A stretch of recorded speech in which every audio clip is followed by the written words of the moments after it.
قال ادخلوا في قد خلت من قبلكم من الجن والإنس في النار كلما دخلت أمة لعنت أختها حتى إذا اداركوا فيها جميعا قالت أخراهم لأولاهم ربنا هؤلاء أضلونا فآتهم عذابا ضعفا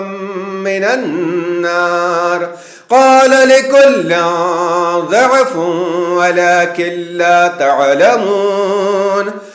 وقالت أولاهم لأخراهم فما كان لكم علينا من فضل فذوقوا العذاب بما كنتم تكسبون إن الذين كذبوا بآياتنا واستكبروا عنها لا تفتح لهم أبواب السماء ولا يدخلون الجنة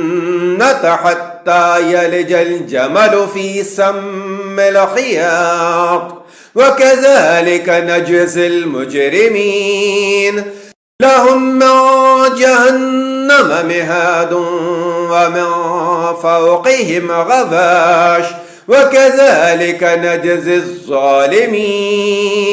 والذين آمنوا وعملوا الصالحات لا نكلف نفسا